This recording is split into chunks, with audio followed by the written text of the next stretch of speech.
नमस्कार, खबरों का पंचनामा देख रहे हैं आप। मैं हूं आपके साथ पूजा। हम लेकर आए हैं देश और दुनिया की 5 बड़ी खबरें, जिस पे चर्चा के लिए मेरे साथ स्टूडियो में मौजूद हैं कैपिटल टीवी के editor in chief doctor Manish Kumar.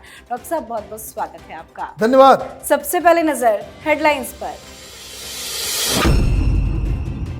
Rajasthan Madhya Pradesh के चुनावी दौरे पर पीएम मोदी 17,600 करोड़ की दी सौगात। जोधपुर से लाल डायरी के काले राज पर बोला हमला, तो जबलपुर से कहा न गरीबों का पैसा लूटने दूंगा और न ही कांग्रेस के नेताओं को तिजोरी भरने दूंगा।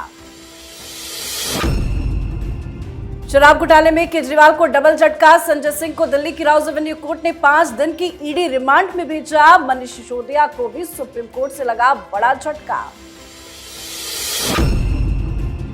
आज एक साथ 4 राज्यों में ईडी और आईटी की ताबड़तोड़ रेड। ममता के मंत्री रतन घोष के साथ डीएमके सांसद के घरों पर छापेमारी। भ्रष्टाचार पर एक्शन से विपक्ष की बड़ी टेंशन। दिल्ली स्पेशल सेल ने न्यूज क्लिक के पत्रकार अभिषार शर्मा को दोबारा पूछताछ के लिए बुलाया। चाइना फंडिंग को लेकर सवाल। कार्रवाई के खिलाफ पत्रकारों ने किया विरोध प्रदर्शन। भारत में वर्ल्ड कप की हुई शुरुआत। नरेंद्र मोदी स्टेडियम के बाहर फैंस का जमावड़ा। क्रिकेट प्रेमियों में उत्साह और जोश। पहला मुकाबला न्यूजीलैंड और इंग्लैंड के बीच। आज खबरों की शुरुआत में सबसे पहले बात पीएम मोदी के मध्य प्रदेश राजस्थान के चुनावी दौरे की। आज पीएम मोदी 2 राज्यों के चुनावी दौरे पर रहे, जहां उन्होंने 17,600 करोड़ की परियोजनाओं की सौगात दी। चुनावी रैली को संबोधित किया और विपक्ष पर जमकर वार किया। जोधपुर की रैली में लाल डायरी का जिक्र करते हुए कहा कि आप सबने लाल डायरी के बारे में सुना है। लोग कहते हैं कि कांग्रेस के करप्शन की हर काली करतूत इस लाल डायरी में दर्ज है। अगर आप चाहते हैं कि इस लाल डायरी का राज सामने आए तो आपको यहां बीजेपी सरकार बनाना जरूरी है। तो वही मध्य प्रदेश में पीएम मोदी ने कहा कि ना गरीबों का पैसा लूटने दूंगा और ना ही कांग्रेस के नेताओं की तिजोरी भरने दूंगा।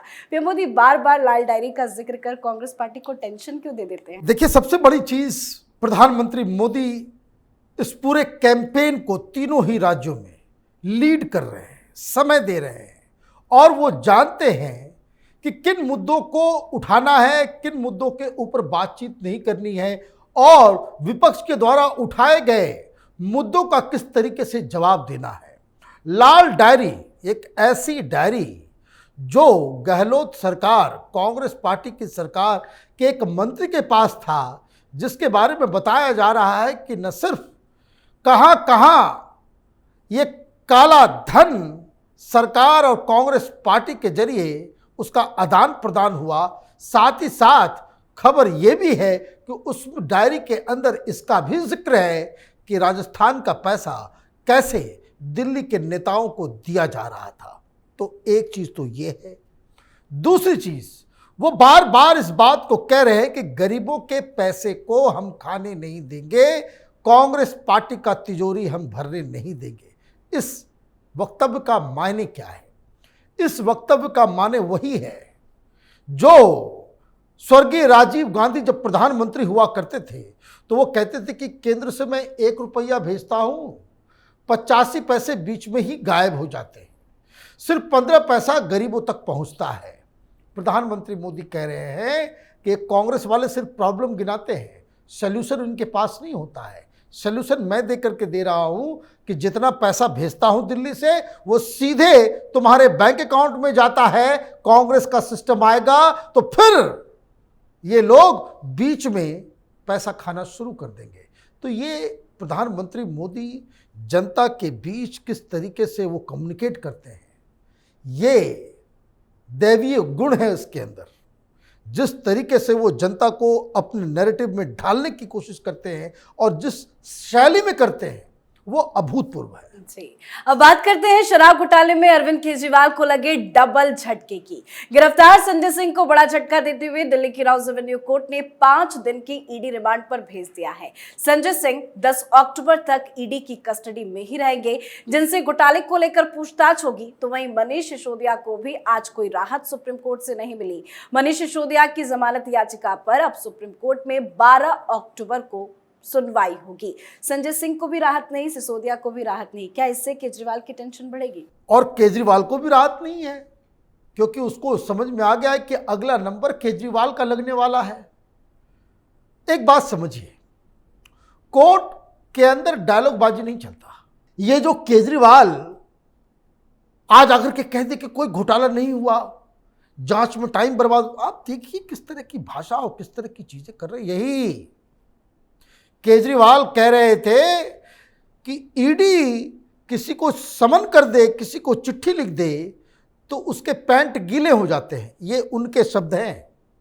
आप ये समझिए, ये केजरीवाल खुद को पढ़ा लिखा कहता है, पब्लिक डिस्कोर्स में किस तरह की भाषा का इस्तेमाल करता है। लेकिन जब संजय सिंह का नाम उसने डाला तो संजय सिंह ने ईडी को ही नोटिस भेज दिया और ईडी वालों की पैंट गीली हो गई।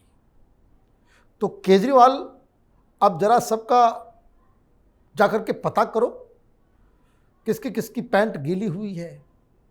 हिसाब किताब से तो लग रहा है कि सबसे ज़्यादा केजरीवाल की हो रही है। वो इसलिए क्योंकि जिस हिसाब से आज ईडी ने कोर्ट के अंदर जो सबूत दिए कि 3 करोड़ रुपए का हेराफेरी हुआ, कोर्ट में ईडी ने बताया कि हमने डिजिटल फोन लोकेशन के माध्यम से ये हम तय कर चुके हैं, हमारे पास इसके एविडेंसेस हैं कि संजय सिंह का पीए सर्वेश और संजय सिंह 1-1 करोड़ करके 2 खेप में, मतलब 2 करोड़ रुपए संजय सिंह के घर में डिलीवर किया गया।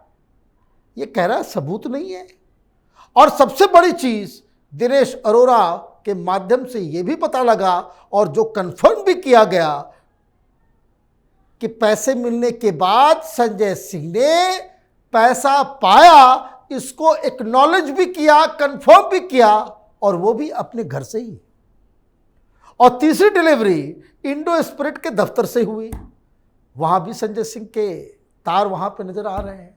तो कहने का मतलब ये है, आप मीडिया को पैसे देकर के, प्रचार में पैसे झोंक के इधर उधर की नैरेटिव तो आप चला सकते हो, कोर्ट से कोई नहीं बच सकता। और इसलिए लगातार, चाहे वो जैन का मसला हो, साल भर से ऊपर से वो जेल के अंदर में है, 8-9 महीने हो गए, मनीष सिसोदिया जेल के अंदर है, अब संजय सिंह का नंबर लगा है।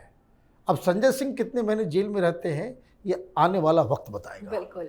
तो शराब घोटाले में पूरी आम आदमी पार्टी फंस चुकी है, तो वहीं आज देश के कई राज्यों में ईडी आईटी भी जबरदस्त एक्शन मोड में नजर आई। ईडी ने शिक्षक भर्ती घोटाले के मामले में पश्चिम बंगाल सरकार में मंत्री रतिन घोष के यहां छापेमारी की, तो आईटी ने चेन्नई में डीएमके सांसद के घर पर रेड डाली है। इसके अलावा तेलंगाना में 42 विधायक और कर्नाटक के शिवमोगा में डीसीसी बैंक के चेयरमैन के यहां भी छापेमारी हुई है।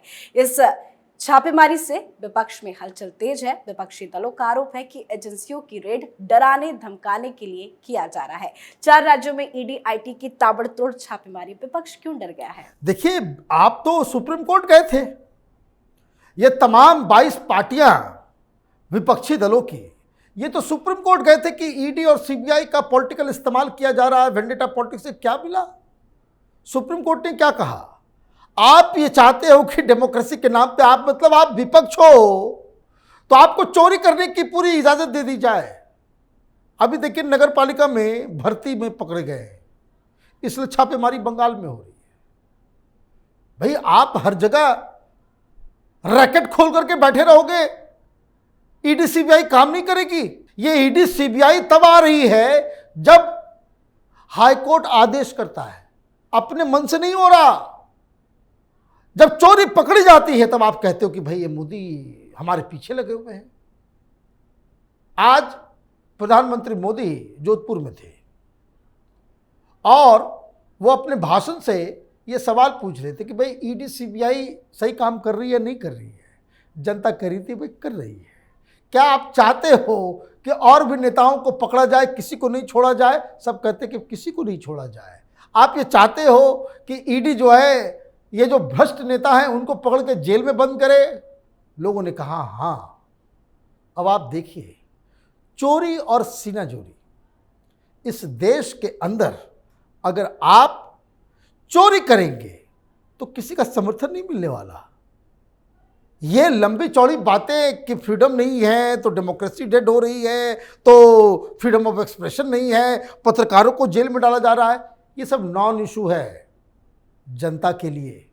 जनता जब देखती है कि कल का आया हुआ लड़का जो भ्रष्टाचार खत्म करने के लिए आया था वो नेता बनता है, कल तक उसके पास कायदे की एक कार नहीं थी, आज वो मर्सिडीज में घूम रहा है, 100 एकड़ जमीन लेकर के बैठा हुआ है, हवाई जहाज बिजनेस क्लास में चलता है, चार्टर्ड प्लेन में चलता है, तो जनता ठगा महसूस करती है।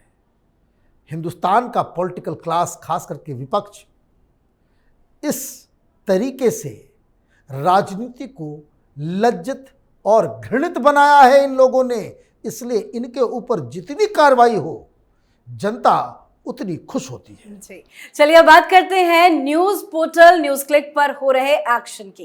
दिल्ली पुलिस की स्पेशल सेल ने चीन फंडिंग मामले में न्यूज क्लिक के पत्रकार अभिशार शर्मा को दोबारा पूछताछ के लिए बुलाया। पूछताछ के बीच में अभिशार शर्मा ने सारे आरोपों को निराधार बता दिया, तो साथ ही न्यूज क्लिक पर दिल्ली पुलिस की कार्रवाई और इसके संस्थापक प्रवीर पुरकायस्थ और HR हेड अमित चक्रवर्ती की गिरफ्तारी के खिलाफ अलग अलग राज्यों के पत्रकारों ने विरोध प्रदर्शन भी किया है। क्यों अभिशार शर्मा को दोबारा पूछताछ के लिए बुलाया गया? देखिए, ये पहले ही बता दिया गया था कि सारे लोगों को बुलाया जाएगा, न्यूज क्लिक में काम करने वाले तमाम लोगों को फिर से बुलाया जाएगा। सवाल क्या है? सवाल बहुत ही सिंपल है। 118 करोड़ रुपए जो आए उससे आपको पैसे अगर आपको मिले हैं, वो किस चीज के लिए मिले हैं, क्या काम के लिए मिला है, किसको किसको दिया गया है? क्योंकि एक बात तो साफ है, चीन का पैसा इस न्यूज क्लिक में आया, तो पहला सवाल यही है कि चीन ने न्यूज क्लिक को पैसे क्यों दिए। बाकी सवाल, बाकी चीजें बाद में।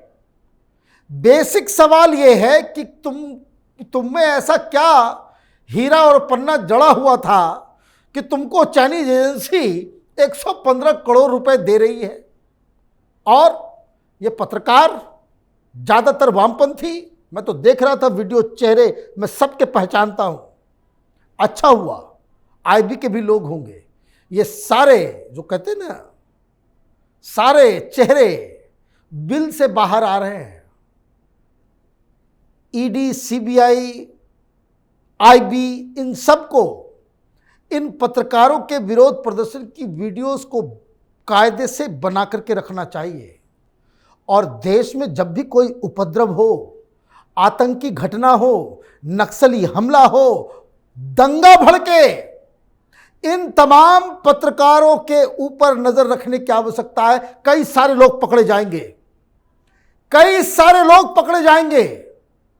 ऐसे नहीं ये लोग दंभ भरते हैं कि सरकार उनकी है तो क्या है, सिस्टम हमारा है। तो ये जो सिस्टम, ये जो हमारा है, उसके कुछ गिद्धों को जगह जगह पे आज देखा गया है। इन तस्वीरों को, इन चेहरे को हिंदुस्तान की जनता को पहचान के रखना चाहिए। जी, आज की आखिरी खबर में बात क्रिकेट प्रेमियों से जुड़ी। ICC वनडे वर्ल्ड कप 2023 की शुरुआत हो गई है। टूर्नामेंट का पहला मैच पिछले वर्ल्ड कप की विजेता इंग्लैंड और न्यूजीलैंड के बीच में खेला गया। भारत में वर्ल्ड कप के आगाज को लेकर फैंस में गजब का उत्साह और जोश देखने को मिल रहा है। अहमदाबाद के नरेंद्र मोदी स्टेडियम के बाहर क्रिकेट फैंस का जमावड़ा देखने को मिला। दर्शक वर्ल्ड कप मैच के लिए काफी ज्यादा उत्साहित दिखे। आज के मैच को देखने के लिए न सिर्फ भारतीय क्रिकेट फैंस बल्कि दूसरे देशों से वर्ल्ड कप देखने आए क्रिकेट फैंस भी काफी ज्यादा उत्साहित और जोश से भरे हुए नजर आ रहे हैं। आखिरकार क्रिकेट प्रेमियों का इंतजार खत्म हो गया, शुरुआत हो गई है मैच की। देखिए, मैच की शुरुआत हो गई है और हिंदुस्तान में जो वर्ल्ड कप हो रहा है और जिस तरह की जो वार्म अप मैच से मालूम चल रहा है, और आज जो मैच खेला गया, जिस तरीके से इंग्लैंड ने बैटिंग की, 282 रन बनाए, एक बात क्लियर है, इस राजनीति के चक्कर में जो वर्ल्ड कप का एक माहौल होना चाहिए था, वो माहौल नहीं बन पाया इन चोर उचक्कों के चक्कर में। कि लोग ED, CBI, मीडिया का पूरा फोकस जो है उस पर चला गया। तो खैर कोई बात नहीं, देर आएंगे लेकिन दुरुस्त आएंगे। पहली चीज, ये बड़ा इंटरेस्टिंग वर्ल्ड कप होने वाला है। और मैं एक प्रेडिक्शन कर दूं, अब तक जितने भी वर्ल्ड कप हुए हैं उसमें जितने भी रन बने उसमें सबसे ज़्यादा रन इस वर्ल्ड कप में बनेगा और कोई भी टीम 300 से कम रन बनाएगी वो जीत ही नहीं पाएगी। इस तरह का माहौल दिख रहा है। तो एक तो इंडियन टीम पूरी तरीके से on paper and in form दोनों ही चीज़ में बिल्कुल अव्वल नज़र आ रही है। कोई गलती ना करे तो इस बार जो है फिर जिस तरह से धोनी वर्ल्ड कप लेकर के आए, कपिल देव लेकर के आए, उस तरीके से रोहित शर्मा भी वर्ल्ड कप हिंदुस्तान को दिलाने में कामयाब हो सकते हैं। बिल्कुल, बहुत बहुत धन्यवाद बातचीत के लिए। धन्यवाद। खबरों का पंचनामा में आज के लिए फिलहाल इतना ही। देश विदेश की बाकी खबरों और उनके सटीक एनालिसिस के लिए देखते रहिए कैपिटल टीवी। हमें लाइक कीजिए, शेयर कीजिए और कैपिटल टीवी को सब्सक्राइब कीजिए। नमस्कार।